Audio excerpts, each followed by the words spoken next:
Hello Sugar Buns, welcome to our November the 14th patch, well season 39 or the season 40 Survivor Hunter and Personal Talents adjustments. It's pretty early in the morning here, so we'll just get through everything a bit more precisely. Sorry if I start swabbling on as well, but let's go on then. First and foremost, we're going to be able to see Doctor actually got quite some nice buffs here. We're just going to be able to take a normal hit from the Hunter side, right?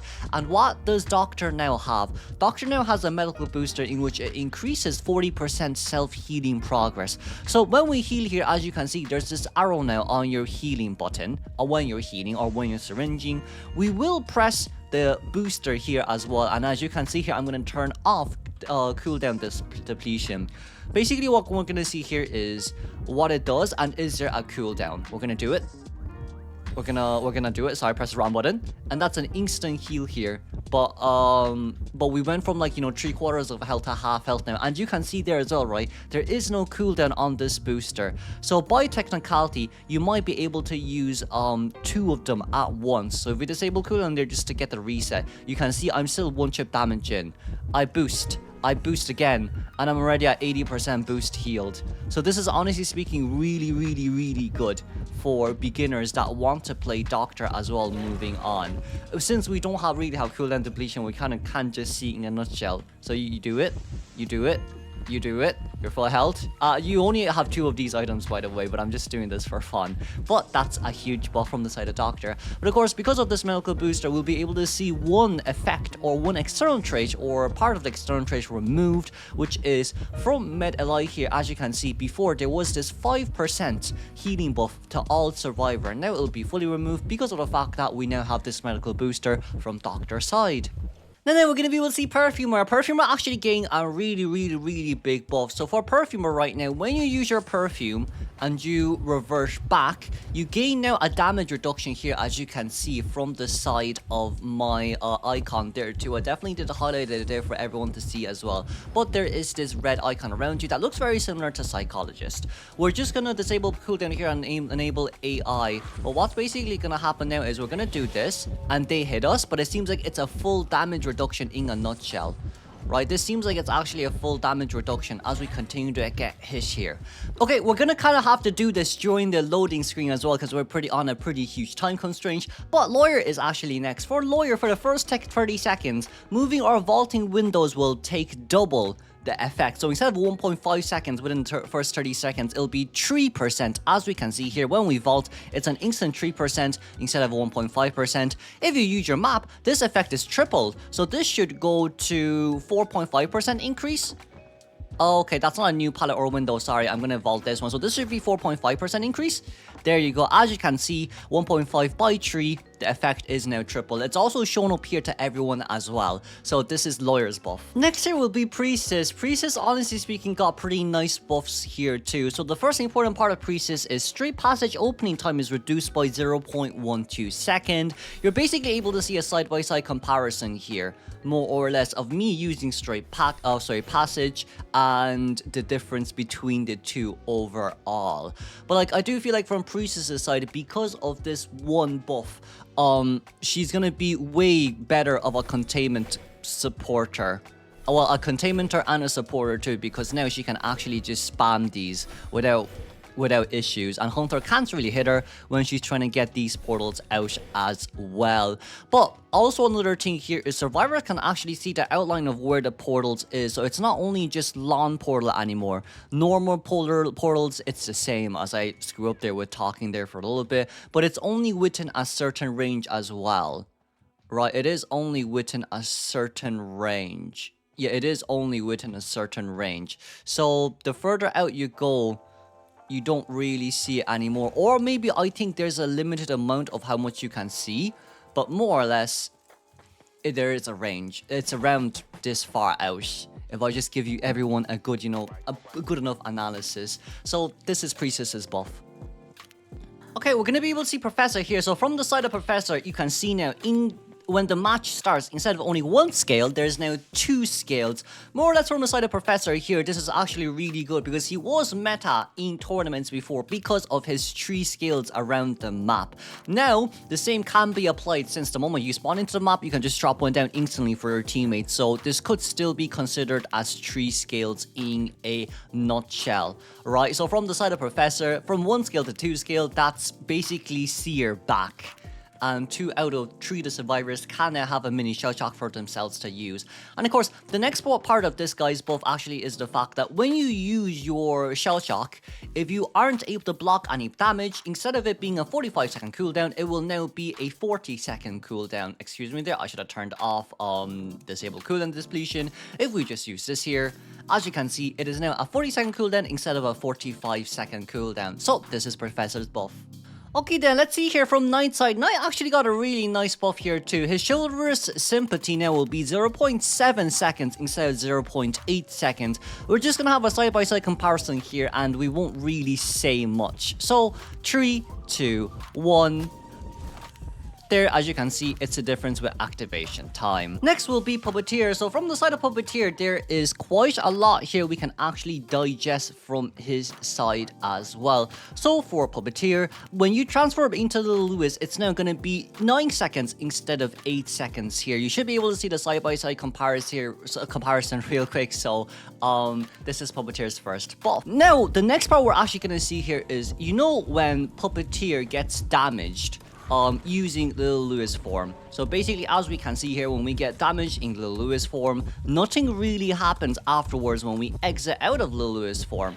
As you can see here, there really was nothing that happened. But what if this time the buff is we go into Little Lewis form, we use Undaunting, and then we just disable the AI here real quick. What actually gets applied after this is we gain a movement speed boost. So you actually gain a 50% movement speed boost for 1 second if you successfully use Undaunt. And that is this mini flywheel from his side. So it actually encourages survivors to use his mini flywheel whenever possible to get that movement speed boost too. Of course, if we just turn back on AI control once again, this only gets enabled. Oh well, sorry. This is only active when watch. This is only active when you actually successfully block a hit. So once again, Undaunting, you can see there the hit has been blocked, and after my Little Lewis form here has actually ended, I'll gain another 1.5 second movement speed boost of a 50%. As you can see, I just got sped up there by a little bit as well.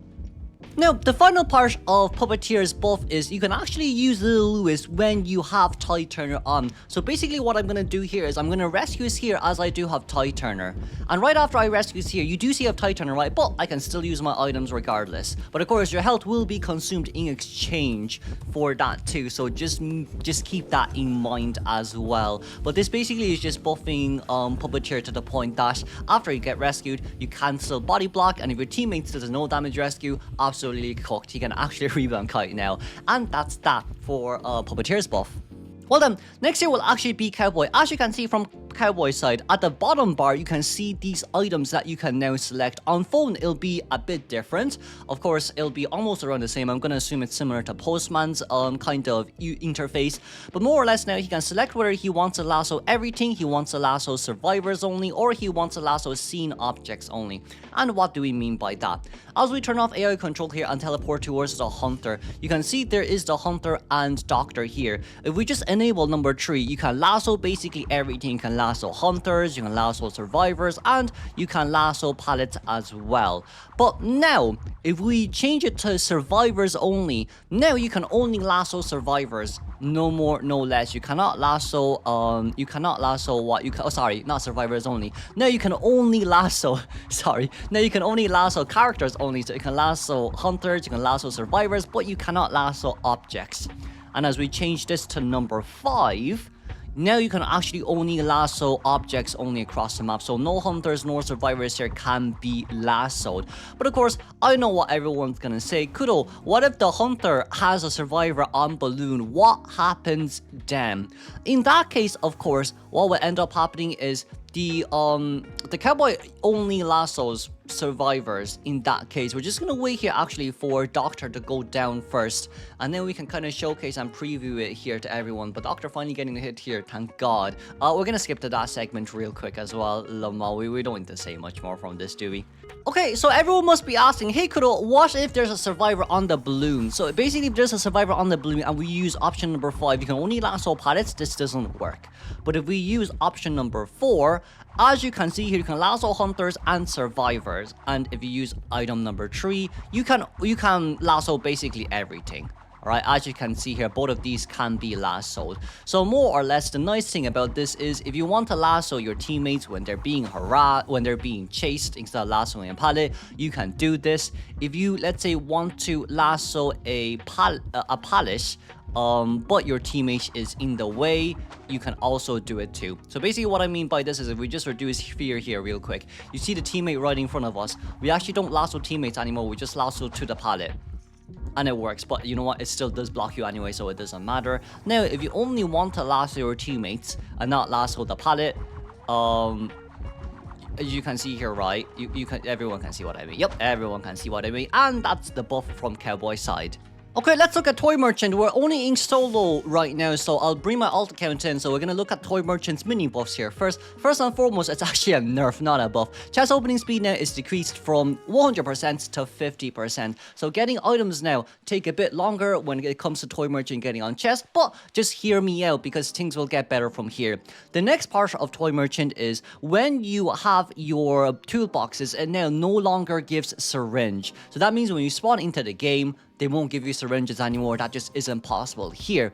And last but not least, when you place down a catapult, the launch button actually reveals faster. It basically just reveals instantly, as you saw there as well, right? The moment the catapult drops down and it's still in animation mode, your teammates can just use it instantly. So as you can see here, the moment it gets off her hand, the moment she takes it out of her backpack and it's still on her hand, Survivor can still vault over it. So I actually find this pretty funny, in my opinion. But not only that as well, the catapult retrieval time here has been increased very fast here too. You can see it is pretty decently fast as well. Right, so that's actually really nice to see too. Not only that too, she can now move while seeing the preview of the catapult. So you can see here catapults right in front of us. You can move while you actually do this. So more or less, you don't have to stand still anymore, and you can run, do this, drop it down, and an instant fly. More or less. For Toy Merchant's final buff, this is actually the best buff of it all. When Toy Merchant throws down a toy here and it's get picked up by the survivors, basically what happened is you can either choose to consume the Toy Merchant's item or the survivor's own item. If you decide to consume Toy Merchant's item, your survivor's item will be put into a 13-second cooldown here. You can see right now survivors now have actually 2 item slots. So this just means, do you know what this means? This simply just fucking means that Lucky Guy got buffed one more time. Fact is, I don't like this anymore. But, as you can see, we're going to use our elbow pad here. You don't have to switch out your items, it doesn't get dropped. And as you finish using it, my syringe goes into a 12-second cooldown, ladies and gentlemen. Even though syringe shouldn't have a cooldown. So, that's all for Toy Merchant's buff as well. We'll finally move on towards the very last survivor. Okay, so basically from Gardener's side, if you get stunned or if you're immobile, you can basically enable recall effect. So basically what's going to happen here is we're going to get stunned, but you can still do recall. As you can see here, you can still get the bubble up, and it is also fully stacked as well. So I do think right now you actually don't have to wait until the hunter hits you to perform that recall effect, but we'll see you in 30 seconds to see this happening one more time. Okay, as you can see, Gardener is right here, and when we stand still, recall starts from 0. And what we're basically going to do here is we're going to cancel recall and get Tram Senpai to hit us. When Tram Senpai has hit us, and we're in stun effect, we're going to recall. That's around 50% recall. If we recall here, so does it start from 50? It does start from 50. There you go, ladies and gentlemen. When you are stunned and you recall, even if you cancel recall, that will be fully stacked. So that's nice to know. And of course, that's going to be it for all survivors adjustments here. We're going to move on towards hunters real quick, okay? And we'll see you really soon as well. Okay, that's good. Let's 3, 2, 1. Okay, that's gonna be it from the side of Survivors adjustments. Hopefully everyone enjoyed the Survivor side. We're gonna move on towards the Hunters right around now. Okay, we're gonna do a side-by-side comparison here as well for Geisha. Geisha got quite a lot of big buffs, but it's mainly attack based and recovery based too. So now we're gonna be able to see a side-by-side, Okay, let's see here from the side of Geisha. Geisha got quite a lot of big buffs from Hunter side. So, we placed both TME and Prisoner around the same area here, and what we're basically gonna do is we're gonna walk up slowly to see how when we actually hit the Survivors. But for Geisha right now, her normal attack is increased by 2.7 meters to 2.95 meters. We do see now, it's not a huge increase, but it is pretty visible in one sense too, as you do see me hitting Prisoner here as well. Now, of course, after that, we're actually going to do charge attack. So for charge attack, it's being increased from 3 meters to 3.21 meters here, as you can see on my screen too.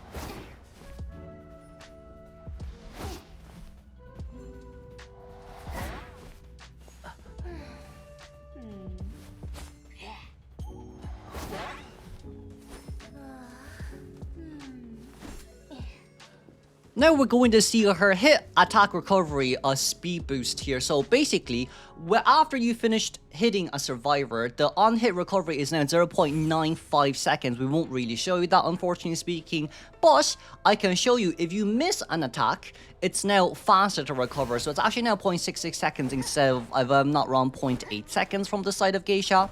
We've also reduced soul departure time too. As you can see here, get up really fast when you are trying to fly up with soul departure here too. So that's actually really nice to know as well. As we disable our cooldown depletion here, when you dash, oopsies, wrong one. When you dash towards your butterfly, it is a 9-second cooldown, as you can see. But hear me out. When you soul departure and dash to any butterfly you wish to dash to. So let's say I'm going to do this butterfly. Right after you finish this dash, it's 4-second cooldown instead. So that's, honestly speaking, a really good buff. Now, not only that too, her hit detection also has been modified or improved as well, according to NetEase. It's a bit hard to really showcase this, but you're just gonna have to believe what's on their website, more or less. And we've also improved the butterfly logic releases as well. So this has been modified so that it is actually way better now, if I'm not wrong. But that's that for Geisha's buff. Next will be Naiad. So for Naiad, she got a lot of buffs too, which I'm pretty surprised about, if I'm gonna be honest with everyone too. But as we teleport towards the Survivor right now, when you push moisture on Survivors, this moisture will now actually last 10 seconds instead of 9 seconds, right? And it only now depletes at 5% per second instead of 10% per second. So this moisture decreasing level has actually been reduced by quite a bit. I'm quite sure it's probably meant to be 8% per second, but we'll just say it was 10%. And as you can see here, it's been reduced pretty slowly on as well. But not only that too, her next buff, as we increase her presence here and I enable cooldown, you can actually use her surging tides without having to harpoon out.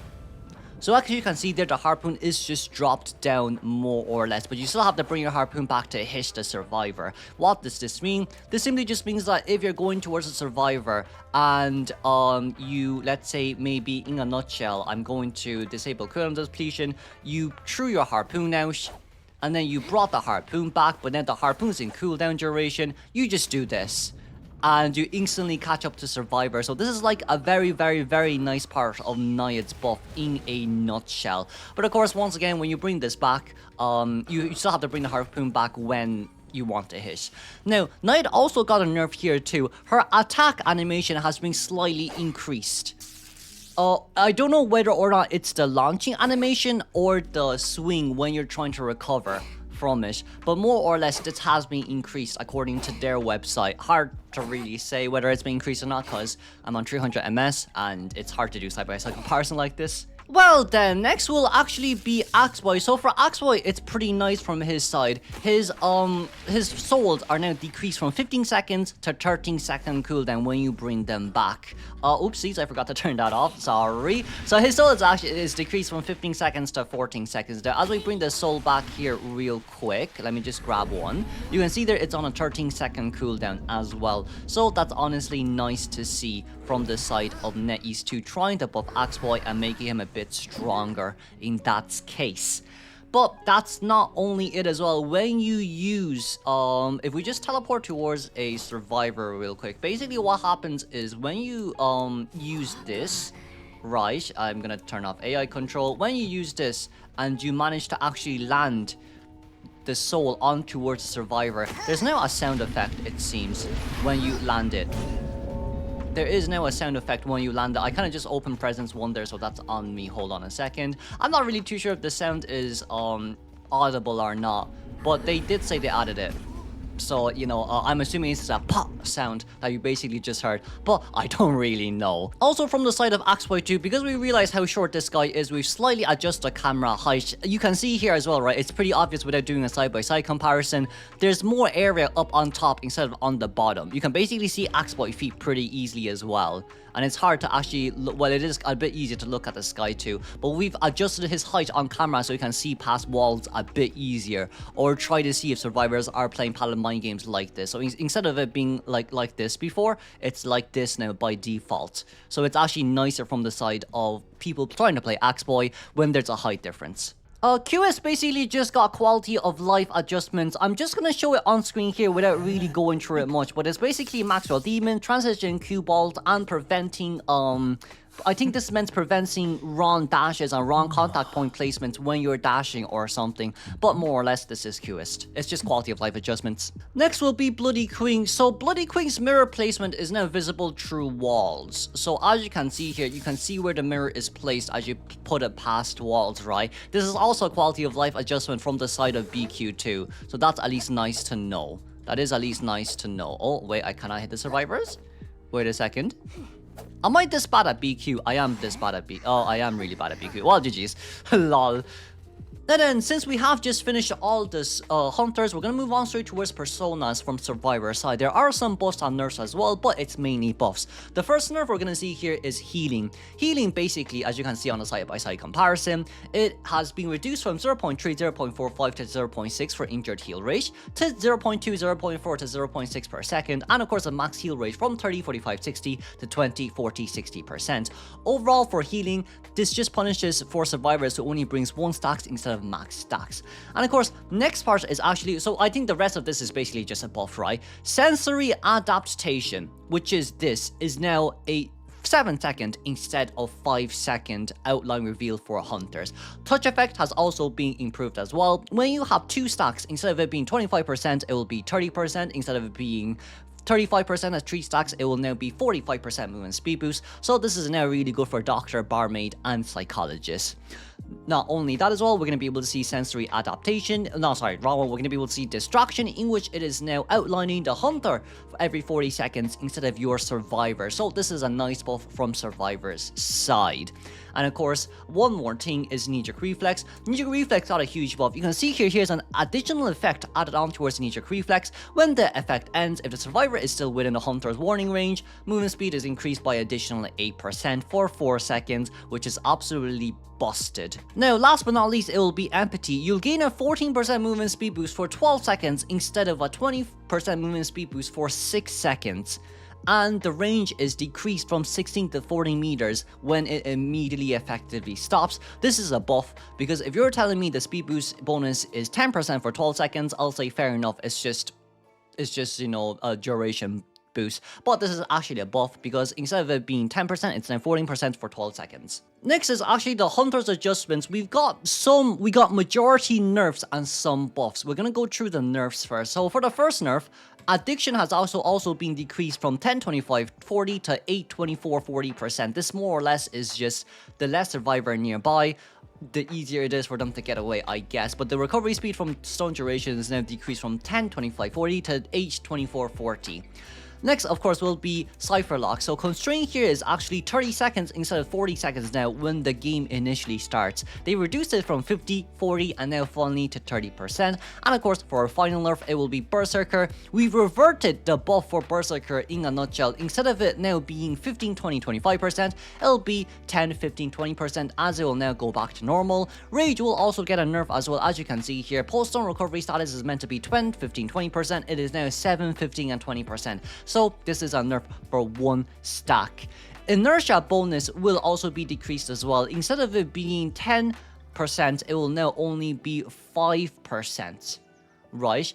And for the hunters that already have a 5% bonus, it's actually Hellenberg, Gamekeeper, Ripper, Soul Weaver, Feaster, Photographer, Mad Eyes, Axe Boy, Violinist, Nightmare, Night Watch, and Fool's Gold. So these are the listed hunters that already has a base of 5%. So we're decreasing this from 10 to 5% attack recovery for the sake of these hunters. So basically my sculptor is getting affected. Brilliantly well played. Now the only buff from the side of Persona is actually Famine, in which it will be a 12% decoding debuff instead of a 9%, and survivor's detection range is decreased from 18 meters to 16 meters.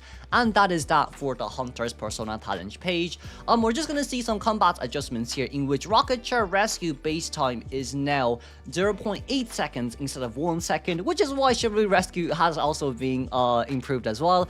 And now you can actually see they also said they actually added a successful rescue effect when bar fills in. I'm not sure what that means. You can basically see this from Puppeteer clip. And there's a character reveal now in which hunters and survivors can't see each other after the hunter locks in area selection mode. Well, ladies and gentlemen, cutie patooties, that is the end of our, of course, hunter adjustment video. Hopefully everyone enjoyed this survivor and persona effects, but hopefully everyone enjoyed this. This is going to be a new season, new me for all hunter, well, survivor amazing in a nutshell. Next season should be survivor meta, and we also did nerf lanterns as well, so that's just even better. But of course, hopefully if everyone enjoyed this video, please leave your opinion down below, because we will definitely have a video made on opinions of the recent buffs and adjustments, but more or less. Thank you everyone for watching. Hopefully you learned something new. If you're new around here, why not subscribe? I post videos every day, daily. I don't really do this often, but it's a bit cringe doing this at the end. But of course, for an outro here as well, hopefully everyone have a good day, a good night. I will see y'all in the next video. Bye bye.